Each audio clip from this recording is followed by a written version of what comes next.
the periodic table unit. You should be able to answer the following questions after this presentation. How did Mendeleev and Moseley develop the modern periodic table? And you should be able to use the periodic table to predict reactivity and the size of an element. So why is the periodic table important? Well, you can learn a lot just by looking at the periodic table, and you get to use it on every test, and it organizes so much information about the elements. If you learn to read your periodic table, you can answer a lot of chemistry questions. So Dmitri Mendeleev is known as the father of the periodic table. He's the one who first started organizing the elements, and he put his elements in rows by increasing atomic weight, and in columns by the way that they reacted. And there were some problems with his. They didn't quite match up, and he left some blank spots for elements that he thought would be discovered later, which he was right about that, but there were still some discrepancies in his chart. So in 1913, Henry Moseley reorganized the periodic table by increasing atomic number, and that solved all the problems, and that's how we organize it today, by increasing atomic number. So periodic law, when we put elements in order of the atomic number, you start to see all these patterns emerge in reactivity, states of matter, oxidation numbers. The periodic table tells you so much. It's really important that you learn to read it. So the horizontal rows are called periods, and they don't really have anything in common with each other other that they're in the same energy level. So these numbers right here that tell you what period you're in, they also tell you what energy level your valence electrons are in. So this highlighted row is all in the 4th energy level.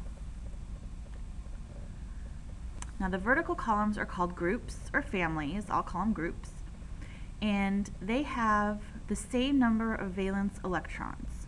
And the numbers on top of the groups tell you the numbers of valence electrons. Oops, that's a 5. So in this highlighted group, they all have 6 valence electrons. And because of that, they're going to react similarly. They have similar chemical and physical properties. So they're all going to react the same. Metals. The metals here are in green. So these are all the metals on the periodic table. And here's some physical properties of metals. They have luster, that means they're shiny, they're good conductors of heat and electricity, they have high density, they have a high melting point, they're ductile, so you can draw them out into wires, they're malleable, so you can hammer them into sheets or whatever shape you like. Then some chemical properties of metal. They're going to easily lose electrons, and so when you lose an electron, you're a cation, right? You become positive. You're a positive ion. You'll corrode easily, or like silver tarnishing, iron rusting. Those are examples of corrosion. Nonmetals. The nonmetals are orange, so hydrogen is a nonmetal. It's a gas, and then all these over here are nonmetals. Some physical properties. They have no luster. They're dull, like here, sulfur and phosphorus. They're dull.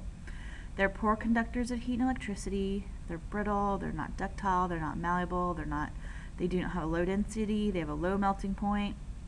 It's kind of like the opposite of metals. And they tend to gain electrons. And remember, when you gain electrons, you're an anion, you're negative.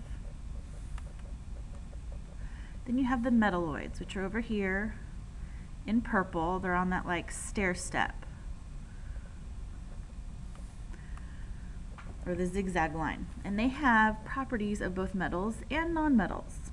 So they're kind of in the middle. That's why we call them metalloids. So they're solids, like most metals. They can be shiny or dull, so like germanium is dull, but aluminum and silicon are very shiny. Some of them are ductile, some of them are malleable, some can conduct heat, and some can't.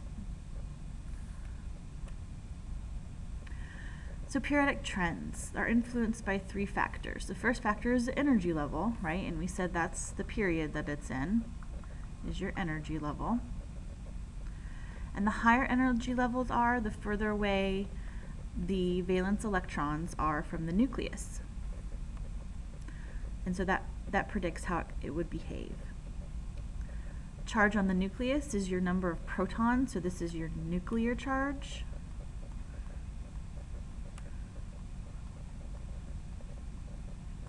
Right, there are protons and neutrons inside the nucleus. Neutrons are neutral, protons are positive. So you have a positive center and it attracts these electrons. And the more protons you have, the greater the pull on the electrons and they become closer together. And then you have a shielding effect, and this is your core electrons shielding or blocking your valence electrons from being attracted to your nucleus.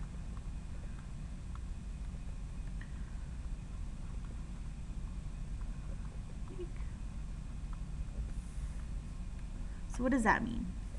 Well, it affects atomic size. So as you go down a group, you have higher energy levels, right? Hydrogen's in level 1, lithium's in 2, rubidium is in level 5. So as you increase your energy levels, you're going to get more and more core electrons shielding from the nucleus. And so your valence electrons, which are in the outer rim, shell, don't feel the pull of this positive charge as much. And so your atomic radius tends to get bigger. Now when you go from left to right across a period, they get smaller because you have more and more protons, like sodium has 11 protons and argon has 18 protons.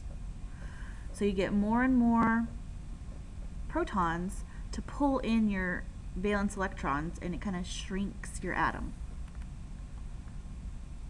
So on your periodic table, just remember, as you're going from right to left and down, your atomic size increases. So here, this is francium. That's the largest element. And your reactivity will also increase.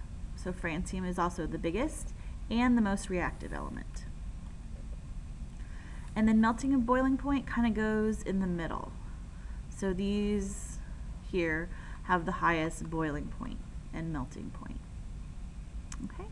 If you can't answer the questions from the beginning of this tutorial, please watch it again.